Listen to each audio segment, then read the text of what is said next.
All right, so let's get started. Hello, students. Thank you for joining us today. Welcome to another of our career conversation series, this time on user experience, aka UX research. As you may know, UX is a growing field and the role of UX researcher is becoming more prominently specialized and more in demand. And as with most UX design roles, a UX researcher means different things to different companies. With that being said, we're joined by four fantastic panelists representing Google, Microsoft, AnswerLab, and Cisco in today's webinar. So before we get started, the format of this panel discussion is straightforward. I prepared some questions that I will be asking the panelists, which may take up 30 minutes to 40 minutes. From there, I will open the floor to the audience. You may type your questions into the chat box, or you could use the hand raise button function and we'll call on you. So briefly about myself, I will be the moderator for today's webinar. My name is Yeng. I am the International Career Coach with Career Success at UC Santa Cruz. So it is my honor to introduce you to our panelists who are UC Santa Cruz alumni, now UX researchers, Priya, Matt, Amy, and Erika. Panelists, if you could please introduce yourself by sharing with us your graduation year, college degree, and graduate degree, if any. So let's start with Priya. Yeah, so my name is Priya. I graduated from Santa Cruz in 2017. I graduated with a bachelor's in bioengineering and cognitive science. I had specializations in both. With bioengineering, it was assistive technology, cognitive perceptual. It was a very long title, but the gist of it was cognitive science was the main specialty. On cognitive science, I had a specialty in human-computer interaction, or HCI. And I'm forgetting if I'm missing anything. Very young. Thank you very much, Kat. Yeah. Awesome. Thank you, Priya. How about you, Matt? Hi, I'm Matt. Work at Microsoft as a user researcher, kind of a team lead. I graduated from Santa Cruz, I guess that was 2009, majored in neuroscience and behavior. Very nice, thank you, Matt. Amy. Hi everybody, I'm Amy Liu, and I graduated in 2002. I had a film and digital media production degree. So I went to graduate school to get my master's in applied research psychology and program evaluation. Thank you, Amy. And Erika? Hi, I'm Erika. I'm a UX researcher at Cisco, and I graduated from UC Santa Cruz in 2016.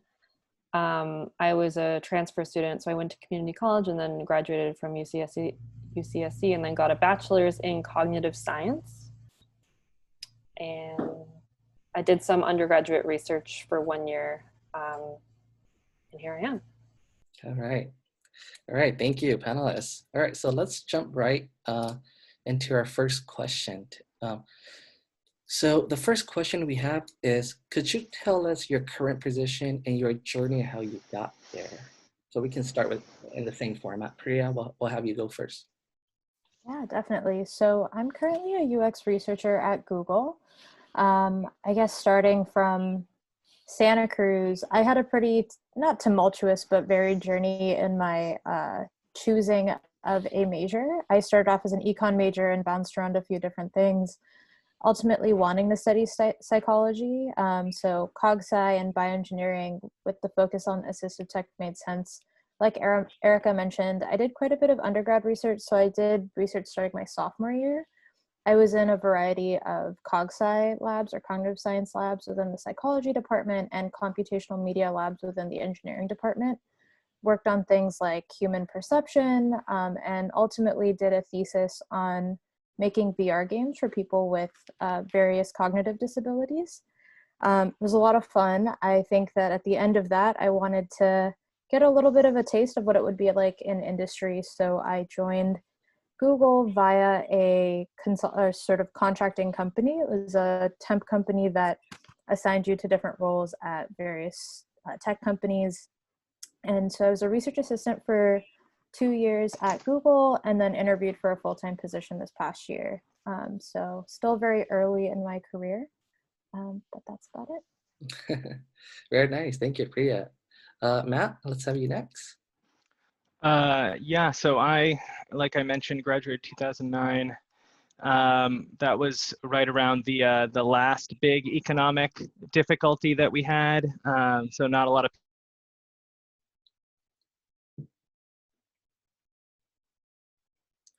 I think I have a technical difficulty there. Matt? That's not me, is it? No? Okay. Yes. No, he's frozen. Yeah. Okay. So we'll come back to Matt. So let's yeah, he's frozen for a moment. What would you like to play next? Okay, that's my Alexa. Let's move on to Amy, then we'll come back to Matt.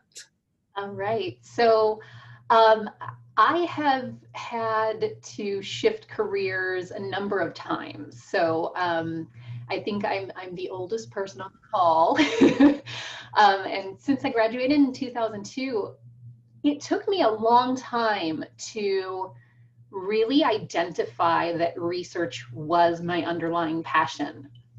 I sort of bounced around. I think at one time I figured out I've had more than 30 jobs, like paying jobs in my life. So I've done a lot.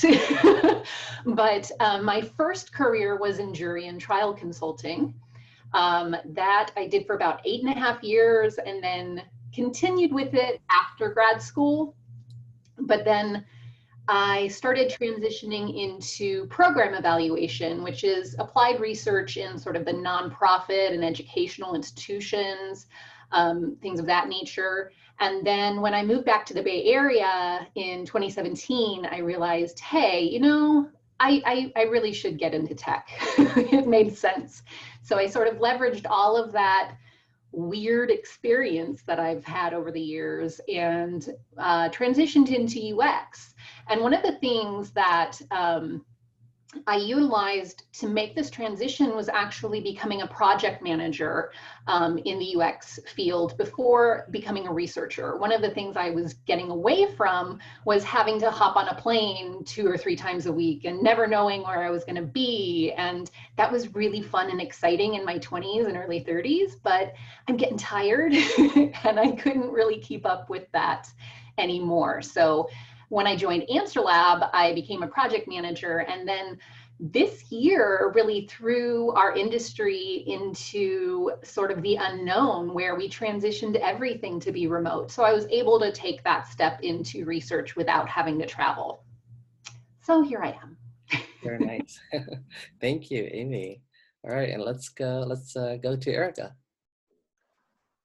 All right, so I may have mentioned, I mentioned before that I was a UX researcher at Cisco, and so I was studying cognitive science, and I was interested in research always, so I joined a research lab with Nick Davidenko, and I did some experiments with virtual reality.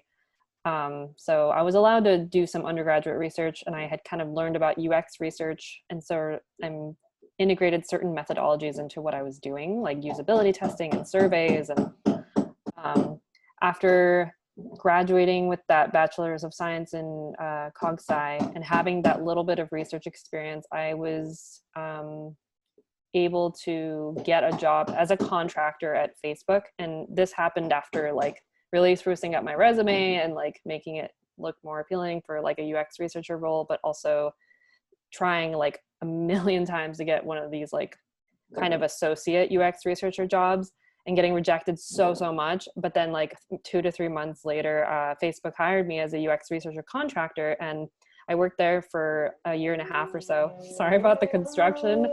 This is remote working. So I worked as a UX researcher at Facebook for over a year. I had a mentor who taught me so much about research methodologies and how to be a good researcher. And then I got a contract role at Google after that. And then I got a contract role at Cisco. And then they converted me to full-time. And here I am. Okay, going on mute now. All right. All right. Wow. That's very, very nice. Very, it's great to see the diverse degree that, you all, and the different routes, right? And different experiences that each of you took and from the different experiences. And then here, 4 of you are, welcome back, Matt. 4 of you are UX researchers for different companies. Matt, I wanted to give you the opportunity to finish your introduction.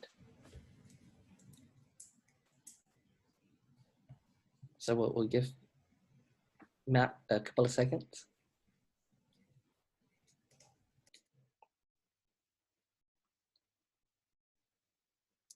Matt?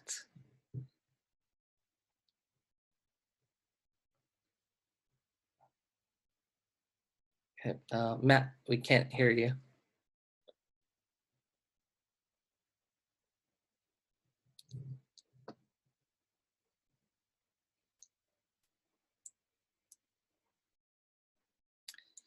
All right. I think Matt is talking.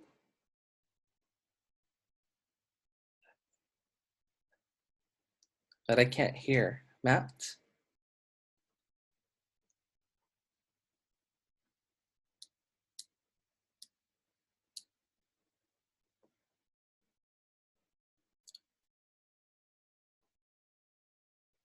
Okay, so is it me or I can't hear Matt? No, Seems yeah, like I can't there's hear. technical I can't hear Matt either. Okay. All right.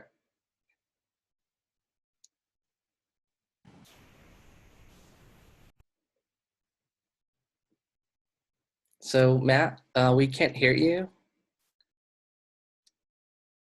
There might be an audio issue going on.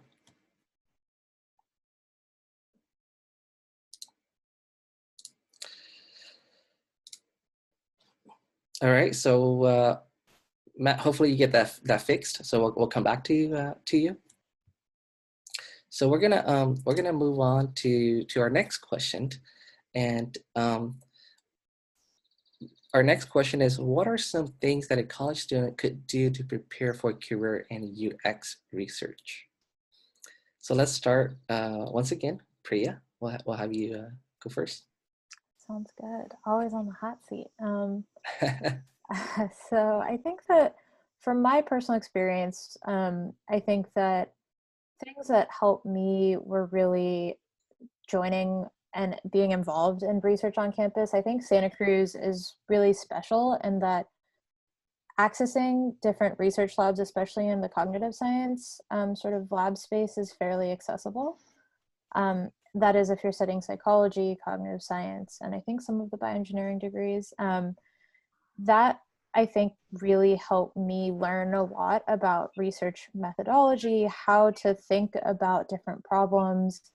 There are a lot of opportunities, and I think I've heard that in the engineering department too now, Leila Takayama and I'm forgetting which other professors are there that can really support. Personally, my first cognitive science course in the field of HCI was an intro to HCI with Leila, and that really changed my career path. It made it really accessible for me to see what this career could look like. I think going online and doing your own research, starting to sort of look at projects you could do on your own could be really powerful, and start building out your own portfolio. Things as simple as like going on your favorite music app and doing a usability study and then documenting what you found. Maybe even reach out if you see something interesting to the team and email them, document all of that and stick it online. I think just getting your feet wet is what's really important. Thank you for that, Priya. All right, well, we'll ask Matt. Let's try again. Sorry about that, everybody. I can go back and just kind of give a brief. Yeah. I don't know which questions were all asked, but I can go back and kind of Yeah, identify some things. yeah, this is just the second question. So this is Yeah. our first question. You could, Oh, that's right. finish and then move on to the second one. So really briefly about my journey, a very convoluted journey into UX research. Graduated with neuroscience degree. Folks weren't really getting jobs at the time. I got a lab tech job at UC Santa Cruz, which then I turned into a lab tech job at Stanford in a neuroscience lab. And then I got into graduate school for neuroscience, where I did a PhD at the University of Washington in Seattle. Doing that, I was doing lots of drug addiction research, studying cocaine in rats and what motivates rats to take cocaine and the different brain pathways that were doing that. It was fascinating, but not something that I wanted to do forever. So at the time, I was looking around and Microsoft was hiring all kinds of different scientists to do different types of research, primarily UX research. And so I guess studying how rats take cocaine is pretty similar to how humans take Windows. So I ended up transferring into a UX career starting around 2016, 17. So UX research and user research and even HCI was pretty minimal while I was at Santa Cruz. There definitely weren't a lot of seminars or courses or focuses on it. So I think that it's a great time to get into the field because there's not still pretty young and new. All right, thank you so much, Matt. Amy, would you like to go next? Sure. All right. So I think given my personal experience, I would say that in addition to whatever skills that you're trying to earn, and however you go about doing that, you can gain skills in a variety of industries. You also have to pay attention to your personality, and that's going to match up with different specific jobs. Being a researcher is one thing. I'm a quantitative researcher at AnswerLab, so I focus on putting together surveys and really dealing with numbers. The qualitative researchers at my company really focus on in-depth interviews, so one-on-one interviews, talking with participants, having those really great, insightful conversations. So paying attention to what it is about research that you enjoy will really help you in whatever skills you need to build and the jobs that you're looking at. Seeking out the ones that you can say, hey, in my cover letter, I can touch on this and this and this, and I have that experience and that's my passion and that's what I love to do. As you're first starting out, though, obviously it's all about gaining as much experience as possible. So really cover all of your bases, do your research, and know yourself, because there's nothing worse than trying to shoehorn yourself into a position where you're not going to be happy. It's just not worth it. All right, that's very nice. Thank you so much, Amy, for giving us a little bit more information about quantitative and qualitative, right? That even though there's user experience, but there's sort of two different pathways, right? Two different sort of pathways there. All right. And they certainly overlap a ton. They overlap a ton too. Thank you. Yeah. Mm-hmm. Okay. Erika. Yeah, so things that a college student can do to prepare for a career in UX research would be, if you still have time, try to get into a lab at UC Santa Cruz and see if you can help with any sort of research project that's currently going on, learn from other grad students, and just see if there's any work available in a lab. And you might even get to, do your own sort of research.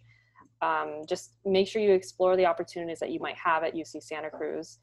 And taking any classes related to cognitive science or human-computer interaction might also allow for doing your own projects. So I took a class called Research Methods at UC Santa Cruz, and that allowed for me to do kind of my own case study, my own research, and that project is like on my LinkedIn now. Finding any sort of research internship, even if it's not exactly UX research, because those internships can be competitive. If you don't get into one of those, then even finding an internship that sort of relates to research where you can just learn how to be a better researcher will be valuable. And I think I want to echo what Priya said about kind of like finding a way to conduct research on your own and using tools you can find online. If you have any sort of platforms where you can do like case studies on your own or conduct your own research, the fact that you have that in your portfolio will be very valuable to employers. So being proactive and just kind of practicing and getting that experience along the way, no matter how you get it, will be really valuable and look good for them. Very nice. Thank you so much, Erika.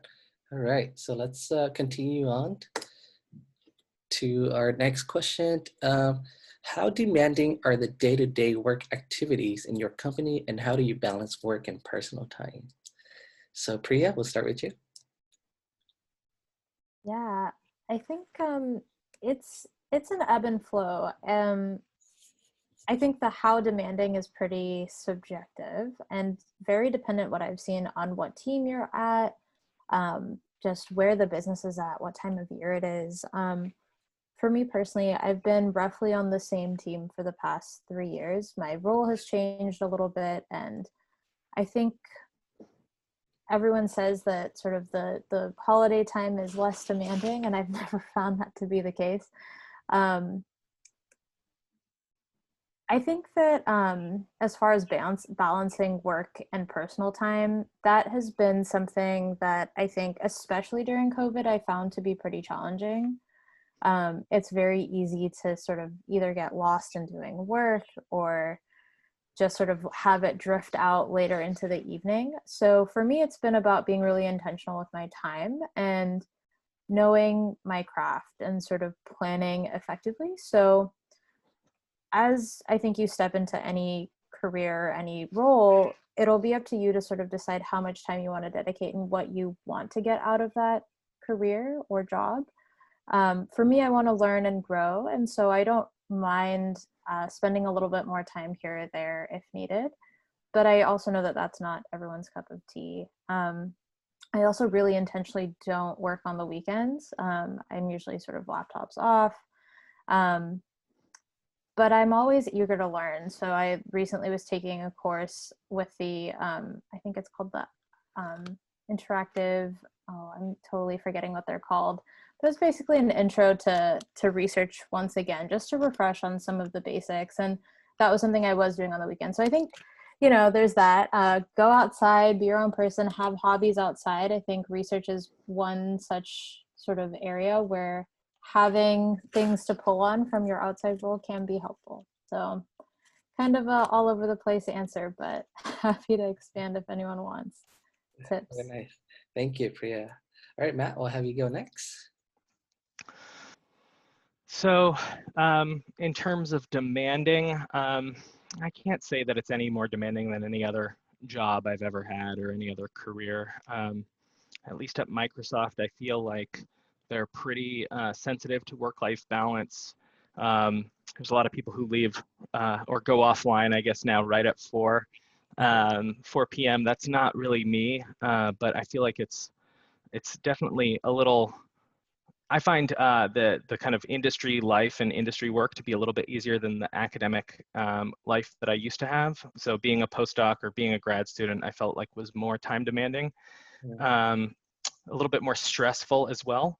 But I think that really depends on the workplace and the individual and the project. The larger the company you're going to work at, the more common there's going to be some sort of workplace politics or internal things that you'd have to deal with, and that can cause some stress. And I don't know how that works with balance of work and personal time, but I think it for the most part, day-to-day activities are not too demanding. I think it's actually a pretty good field to go into.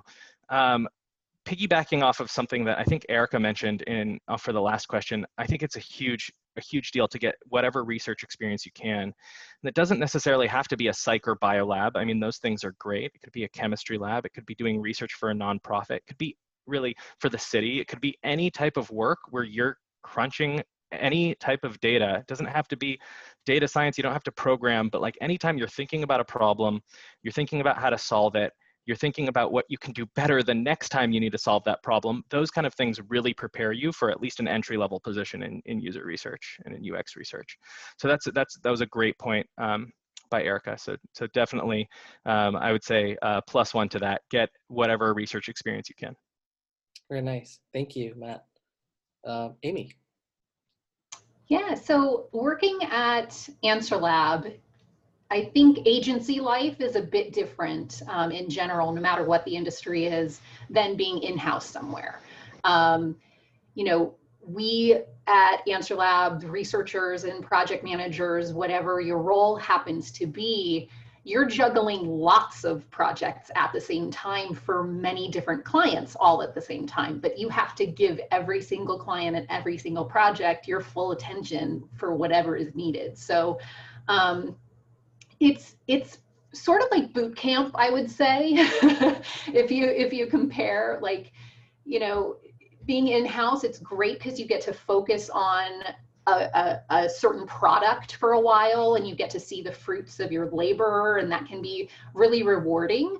And at the agency life, it's more about really rapid fire and coverage across industries, across companies, across products. So you get rapid exposure to a large variety of things, whereas in-house you might, you know, really be narrow in your focus, but really drill down deeper into whatever product you're working on. So I think work company balance, it's tough, especially this year. I got into UX in part because of that work-life balance coming out of jury and trial consulting. You know, I worked 36 hours straight once, where I just took a 45-minute break to take a shower and head back to the courtroom. And I just didn't want to do that anymore. So I'm finding UX, even if I have to work 56, 50 hours a week, that's a breath of fresh air for me. So it's all in perspective. And when you're young and you can do it, you know, because that is the time where you do have that energy and you're used to pulling all-nighters in college. Like, use that energy while you've got it, because you're gonna get the experience that is going to pay off later. All right. Thank you so much, Amy. Great tips. Erika. Yeah. So I think I feel mostly very good as a UX researcher.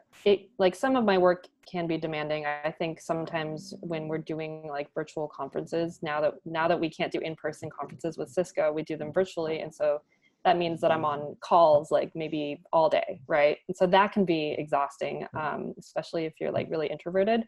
But the work also just gives me tons of energy and I feel inspired by it. So I feel mostly that it's not like a draining work occupation to have. It's inspiring and fun, even if you do feel like you're working pretty hard sometimes. And I think a good way to balance work and personal time is to like set boundaries if you need to. So if you don't have time for something, be able to communicate that.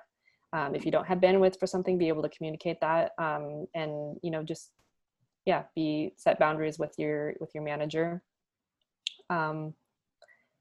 And I also find that balancing work and personal time during COVID means that you should create clear blocks between work time and not work time, right? So go to a different room when you're exiting work. You know, have a different like way of winding down and kind of separating yourself from the workspace once you've been sitting on your computer all day. Very nice. Thank you, Erika.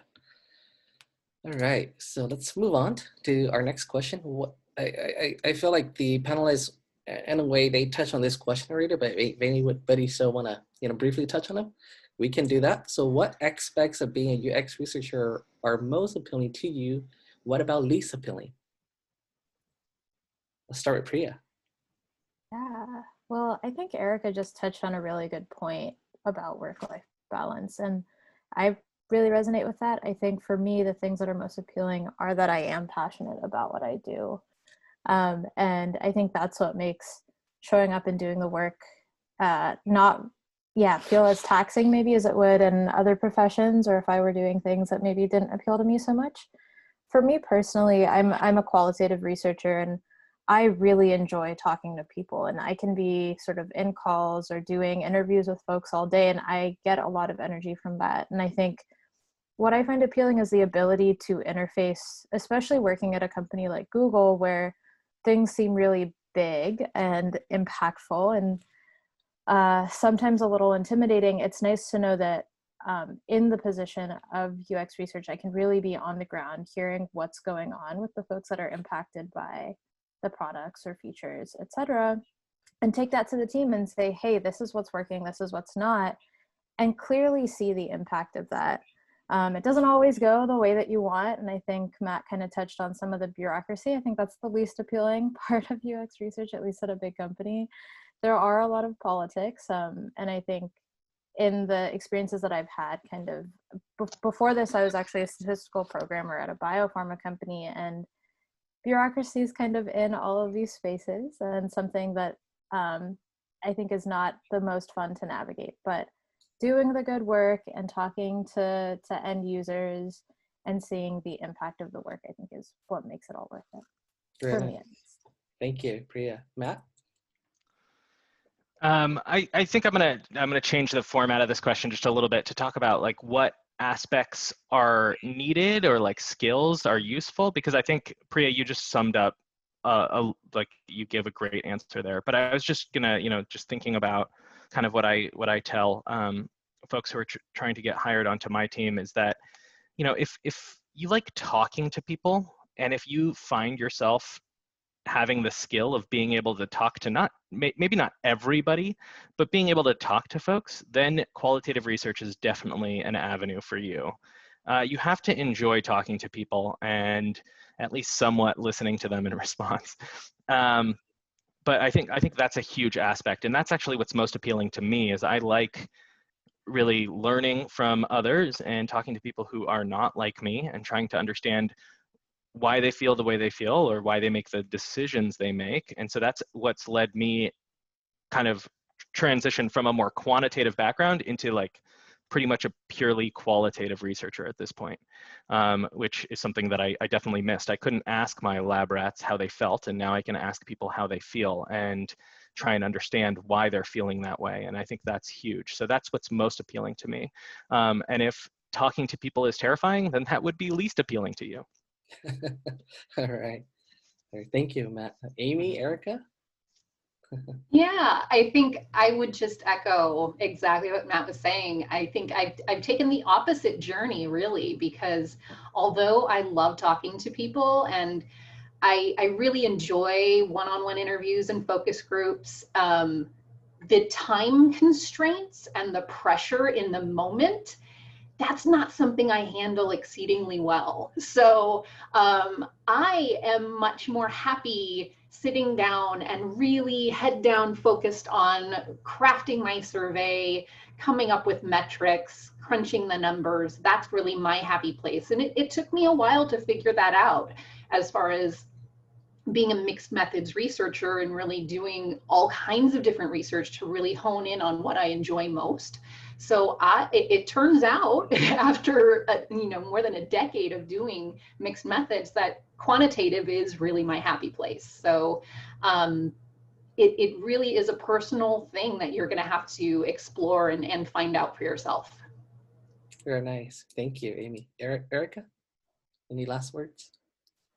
I think just one thing to add on to all these great answers is that something that's really fun about UX research is as you're talking to someone or maybe doing that qualitative interview, you're learning things right away, and it's exciting to learn new data points and think, oh, the team's gonna like love this, or oh, they need to know this, or else the product is not gonna do super well, right? And so the information that you're gathering is fascinating from like a cognitive psychological perspective, because studying people and learning their perspectives is so fascinating, but also in the sense that like the insights that you gather are going to like greatly impact the team and make a huge difference in whether something, gets proceeded with or not. And so like if you love psychology, you get to think about cognitive biases all the time and kind of study people. And if you want recognition for impactful work, UX research also is great for that.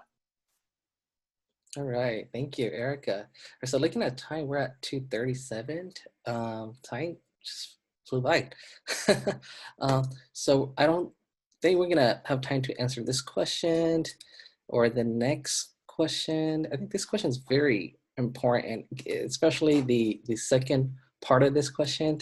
What do you look for in an applicant, right? So do you hire new professionals or interns? What do you look for in an applicant? The panelists, if you could keep your answer short, brief. Do y'all want to tackle this one? If you can, Priya. Yeah, I don't know if I can speak for the sort of company overall. Definitely can't. But I think generally what I've seen from my own experience interviewing and applying is really just that experience piece and sort of being able to showcase that you can generally understand the craft, engage with people, and know what to look for as far as making good judgments on what methods to use, how to elicit the right feedback for the team. So I think any ways that you can showcase that you can do that would be a good way to start. That's very nice. Thank you. Matt? Yeah, so I hire new folks all the time, both kind of interns, entry level, and full-time folks at Microsoft. And something that I'm always doing, I'll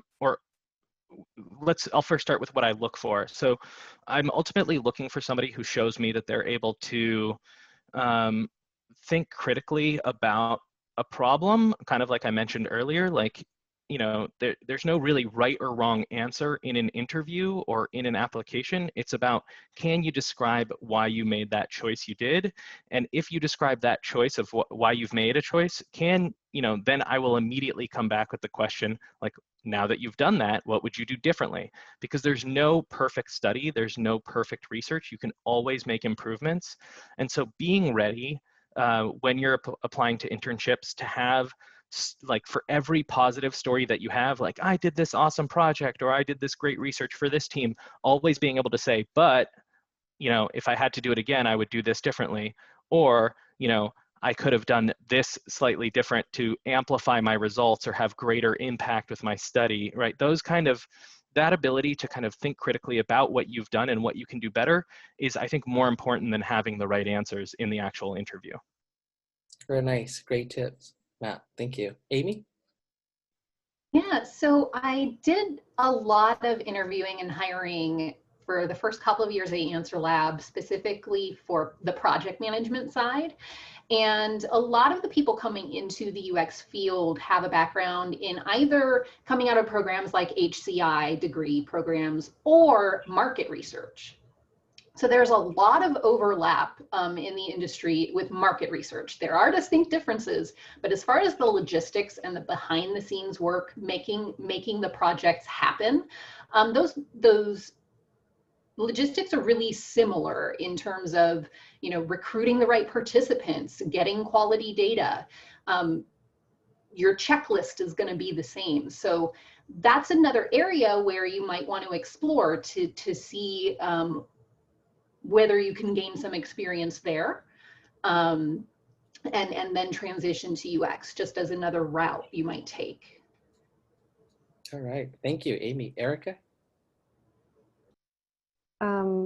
Yeah, so I wanted to just add something to what Matt said, which was, I think, I really agree with, which was showing how you think through, your process and why you made the decisions you made. So we always ask interviewees to tell us about a project they did, and we're always interested in what their questions were, what questions they started with, why they chose the certain methodology they did, and what the outcome or the impact was of that research. And also what Matt said, what would you have done differently? Having thought about those questions already going into an interview when you explain your project will do it'll be an immense help.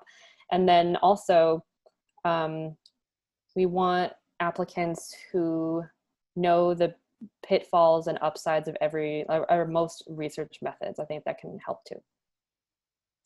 All right. I had one more comment there, if I can add to Erika's statement there. The one other thing that I think is something that we look in, especially interns, is somebody who's not fixated on just their skills, somebody who's willing to learn. So I think that's really important in user research.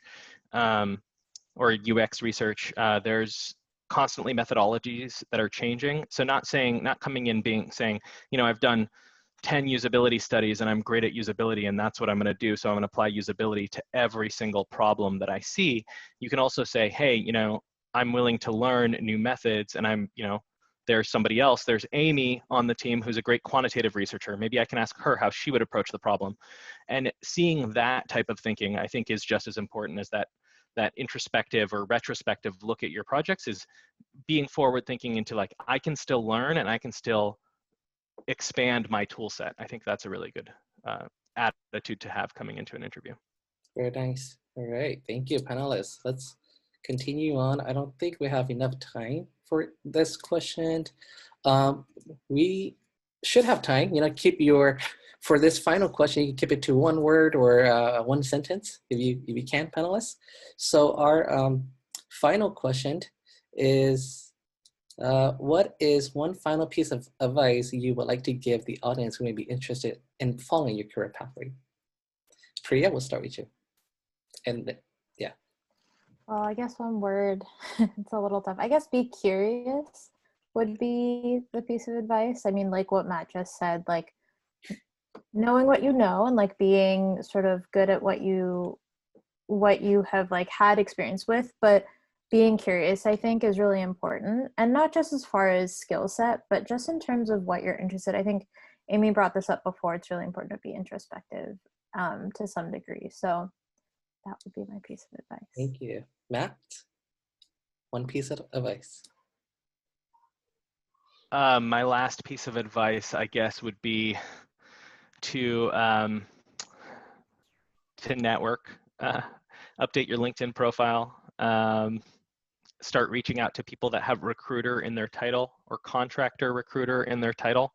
I feel like that's one piece of advice. If there's constantly people hiring in UX research, and it's just about finding the right door at the right time. So spreading that early and doing that networking work, I think, is really important.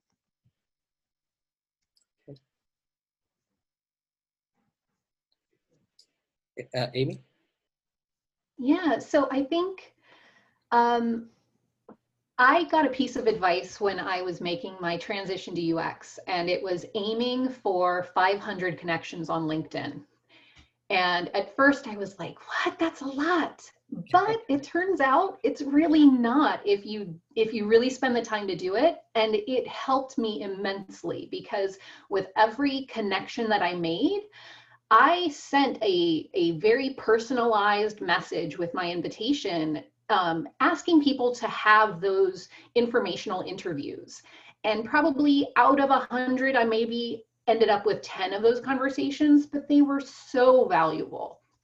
People are really willing to share their experience and point you in the right direction based on the conversation that you end up having. So I think it's invaluable to really make those connections and network, like Matt said. Very nice. Yeah, networking. Yeah, it's a great tip. Erika. Yeah, I'm going to echo that. Networking is important. I've actually asked people if they would be like kind of my mentor when I was, an associate UX researcher, and some people actually were willing to do that. And even having like a UX researcher proofread your LinkedIn profile or your resume can, I think, really do wonders in wording things properly. And being proactive in your free time. Just, if you really want a career in this area, kind of think about what you can do in time that you may have to kind of make yourself look more of an applicant to these tech companies. Very nice. Thank you. All right, so let's continue on. And questions from the audience. So I'll turn it over to our audience members. If you have any questions, you can type it into the chat. I can't see the chat box now. Co-host, if you see it, panelists, if you see any questions in the chat box, go ahead and. I don't see a chat box. You see a chat box? Okay. Mm-mm. Let me see. Or anybody is, go ahead and raise your hand so that I can call on you. I'll just give one more piece of advice, or something I wish somebody had told me when I was in this stage is, don't stress out, because you will get a job. If you've gone through the extracurricular activity of listening to 4 people talk about their job and sat through and listened to the whole thing and done this on your own, like that shows that you have what it takes to get some job somewhere. And a lot of people that I know that have gone through, you know, Santa Cruz, like everybody has a job at some point, right? You will find a job that you will like, and user research is a good place to go. So I wish somebody had told me that. It would have saved me a little bit of anxiety along the way. Thank you, Matt. I see is Julia. Julia, you got your hand up? Go ahead and Yeah, hi. That actually kind of answered my question, Matt, but I was wondering, like, either how many, like, or how long or how many jobs did you apply to, either like for your current jobs or for your first like entry level jobs, and like what was rejection like?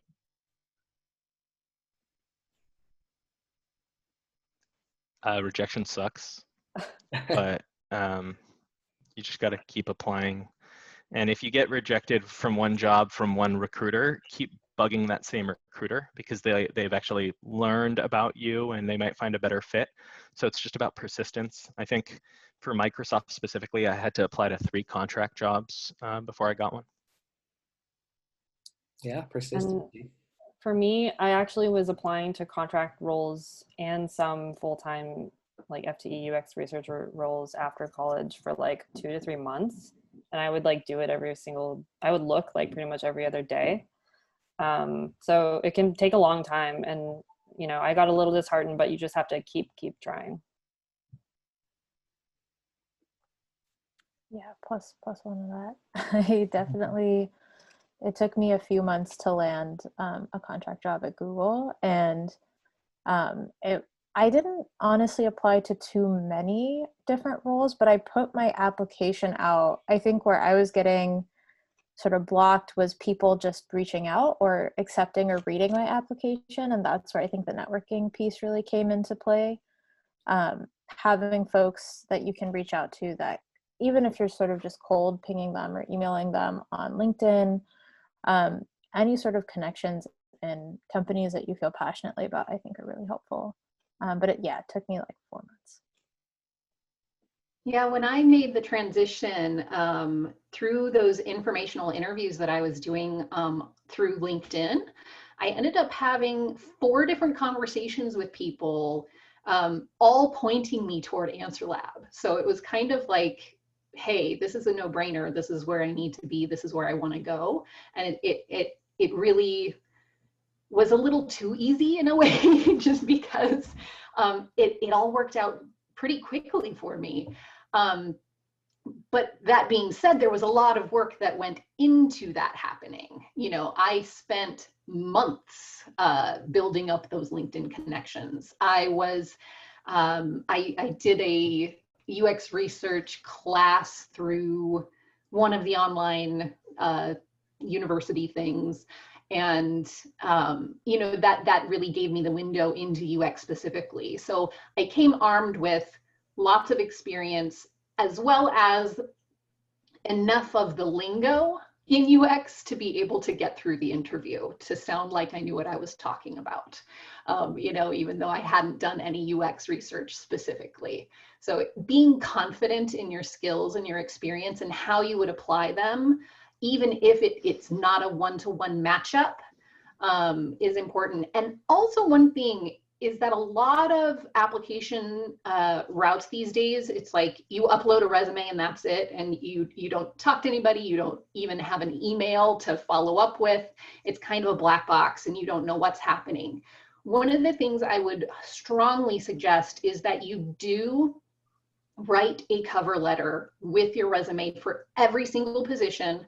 It doesn't have to be a novel, but make it personalized to that job and to that company. What makes you think that that's the job for you and why you're the person to fill that role? Zip it up into the same PDF and then attach it as your resume, but it has a cover letter built into it. So you kind of get around that, and that really allows them to get a better sense of who you are and where you're coming from. That's a great, great tip, Amy. We encourage that, here at the Career Centers. We highly encourage the students submit a cover letter with the resume each time. All right, so I have is it Yuchan Choi? Your hand is up, so go for it. Yeah, this is a really quick question. I've just stepped into UX research and just getting to know the field, but I've also noticed, at least like on Reddit or like the forums, that a lot of people tend to have master's degrees. I was just wondering how important it is to have one during your career as a UX researcher. I'd love to address that because I was planning on answering that question anyway. I think it helps, not necessary, but it certainly helps a master's degree and or one of those kind of immersion bootcamp type of programs that Amy mentioned. There's not a ton of people who went my route of going through 25th grade and then becoming a UX researcher. I feel like I wasted maybe some time, especially now that there's some great 1 or 1.5 year HCI or HCDE programs. That's, those are definitely helpful. And those kind of certificates are helpful, but even the online certificates are useful. And I think just to address what I think Taylor and Atira mentioned in the chat, it's just, those things help. But if you have research experience, if you're already working in a lab, just keep at it. See if you can transfer that into maybe a full-time research position after you've graduate, or into another lab, or into some other experience like that, and just keep applying to research contracts. And I feel like people are hiring, and you will eventually find the right opening. It's just about finding, it takes a little bit of luck and a lot of persistence. So the more persistent you are, the less lucky you need to be. But somebody will roll their dice on you and expect you to learn, and just come in, ready to learn and ready to work hard, and yeah, with a positive attitude. And I think that helps. Very nice, Matt. Thank you for that. Anybody else want to address that, or is that pretty clear? Straightforward? Yeah, really good. All right. Our next member, is it Ratna? Go ahead. Yeah. Yeah. Hi, so I'm a current senior. I was a transfer student also last, like in fall of 2019, and I kind of got into UX a little bit late. So what do you suggest me doing to better my chances in getting a job in UX?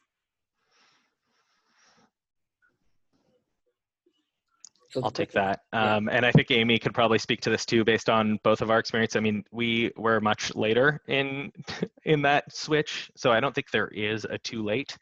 And I actually meet a ton of people at Microsoft who were engineers or were program managers or other types of roles in the company, who have then switched to UX research because they wanted that slightly better work-life balance, or they like that connection to the customer.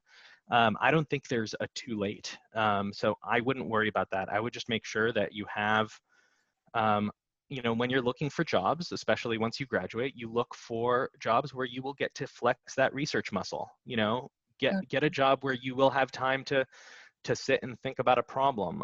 And that's, many jobs will afford that without even having researcher in the title, right? Get a job where you're not just responding directly to somebody telling you to do a certain set of tasks, and maybe have a little bit of creativity. I know that sounds tough, like to just say, go get a job that does X, Y, and Z, but there's a lot of different avenues into this. And if you absolutely can't get a job, consider graduate school. Okay, thank you. Mm-hmm. All right. Also, Angel List is a great place to look for small startups that don't have a lot of funding. You could even volunteer to work for them as UX researcher to build your portfolio.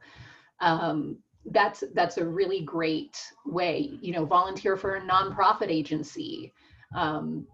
That's something you can add to your LinkedIn profile and beef up your portfolio at the same time. So there are lots of ways to gain experience outside of traditional being hired. Very nice. Yeah, Angel List. So check that out for sure.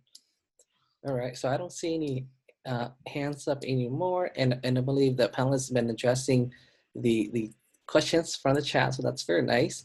And let's see. Yeah, so and with that, we are at the end of our discussion. If you still have additional questions and interest in connecting with a panelist, here are the LinkedIn contact information.